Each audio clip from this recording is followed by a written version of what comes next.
ओम शांति। 7 जून 2025 के बाबा के मध्य महावाक्य। बाबा कहते, मीठे बच्चे, तुम अभी पुजारी से पूज्य बन रहे हो। पूज्य बाप आए हैं तुम्हें आप समान पूज्य बनाने। तुम अभी पुजारी से पूज्य बन रहे हो। पूज्य बाप आए हैं तुम्हें आप समान पूज्य बनाने। प्रश्न, तुम बच्चों के अंदर कौन सा दृढ़ विश्वास है? तुम बच्चों के अंदर कौन सा दृढ़ विश्वास है? उत्तर, तुम्हें दृढ़ विश्वास है कि हम जीते जी बाप से पूरा वर्षा लेकर ही छोड़ेंगे।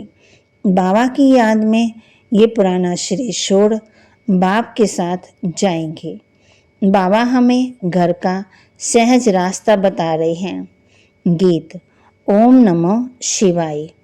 बाबा कहे, ओम शांति, ओम शांति, ओम शांति। तो बहुत मनुष्य कहते रहते हैं, बच्चे भी कहते हैं ओम शांति।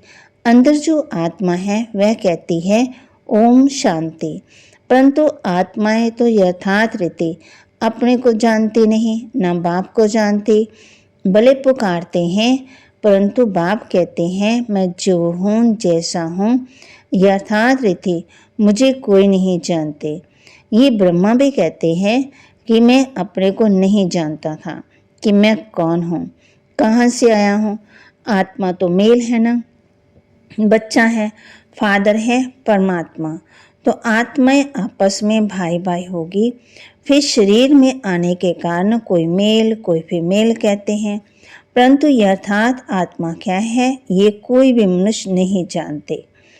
अभी तुम बच्चों को ये नॉलेज मिलती है जो फिर तुम साथ ले जाते हो, वहाँ ये नॉलेज रहती नहीं।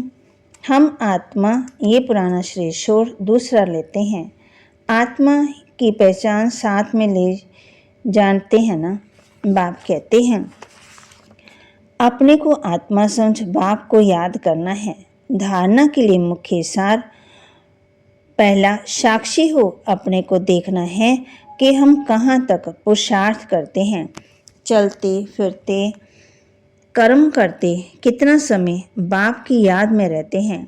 साक्षी हो अपने को देखना है कि हम कहाँ तक पुरुषार्थ करते हैं, चलते फिरते कर्म करते कितना समय बाप की याद में रहते हैं।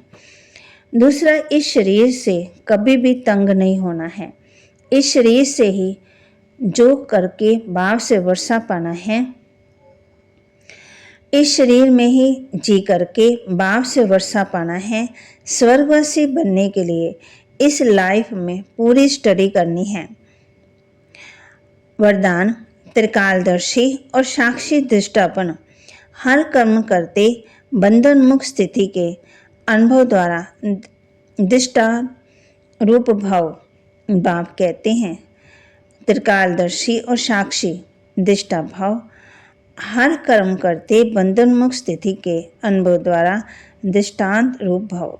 यदि त्रिकालदर्शी स्टेज पर स्थित हो, कर्म के आदि मध्यंत को जानकर कर्म करते हो तो कोई भी कर्म विकर्म नहीं हो सकता, सदा सुकर्म होगा। ऐसे साक्षी दृष्टा बन कर्म करने से कोई भी कर्म के बंधन में कर्म बंधनी आत्मा नहीं बनेंगे। कर्म का फल श्रेष्ठ होने के कारण कर्म संबंध में आ जाएंगे, बंधन में नहीं। कर्म करते न्यारे और प्यारे रहेंगे। अनेक प्रकार आत्मा के सामने दृष्टांत माना एग्जाम्पल रूप अर्थात एग्जाम्पल बन जाएंगे। स्लोगन, जो मन में सदा संतुष्ट है वही डबल राइट है। जो मन से सदा संतुष्ट हैं वही डबल लाइट हैं। अव्यक्ति सारे आत्मिक स्थिति में रहने का अभ्यास करो, अंतर्मुखी बनो। कोई भी समर्थ संकल्प आत्मिक शक्ति अर्थात एनर्जी जमा करता है, समय भी सफल करता। व्यर्थ संकल्प एनर्जी और समय को व्यर्थ गवाता। इसलिए अब व्यर्थ संकल्प की रचना बंद करो। ये रचना ही आत्मा रचना को परेशान करने वाली। इसलिए सदा इसी शान में रहो कि मैं आत्मा मास्टर सर्वशक्तिवान हूँ, समर्थ आत्मा हूँ, तो कभी परेशान नहीं होंगे और अनेकों की परेशानी को मिटाने वाले बन जाएंगे। फिर बाबा ने हम बच्चों को कहा है, कर्मातीत अवस्था हो जाए तो ये फिर शरीर भी ना रहे, इनको छोड़ना पड़े, लड़ाई लग जाए, एक बाप की याद रहे, इसमें ही मेहनत है। मनुष्य मुख्य है याद की यात्रा। बाप कहते हैं, सबको वर्षा दिया था, यथा रानी जथा प्रजा। ज्ञान का किसी को पता ही नहीं तो जरूर भक्ति में ऊंच समझेंगे ना। आगे तुम्हारे में कोई भी ज्ञान था क्या? तुम बच्चों को ये जरूर समझाना है कि अभी बाप आया हुआ है सबको वापस ले जाने। सब पुकार रहे हैं कि हे पतित पावन आओ, आकर के हमें पावन बनाओ। तुम बच्चों के दिल में जचता है कि बरोबर बाबा हम आत्माओं को सच्चा सच्चा ज्ञान दे रहे हैं, फिर कल्प के बाद भी बाप को आना पड़ता है। बाप द्वारा जो इस समय जाना है वह इस कल्प के बाद ही जानेंगे। पहली मुख्य बात ये समझानी है कि अपने को आत्मा समझ बाप को याद करना है। आत्मा का बाप वह निराकार है। अपने को जब आत्मा निश्चय करें तब बाप को भी जान सके। आत्मा ही को नहीं पहचानते, इसलिए बाप पर पूरा जान नहीं सकते। अभी तुम बच्चे जानते हो हम आत्मा बिंदी है। इतनी छोटी सी आत्मा में 84 जन्मों का पाठ है, ये भी तुमको समझाना पड़े, नहीं तो सिर्फ कहते हैं। बाबा के महावाक्य को लाइक करें, शेयर करें, सब्सक्राइब करें और अपने जीवन में धारण करें। ओम शांति।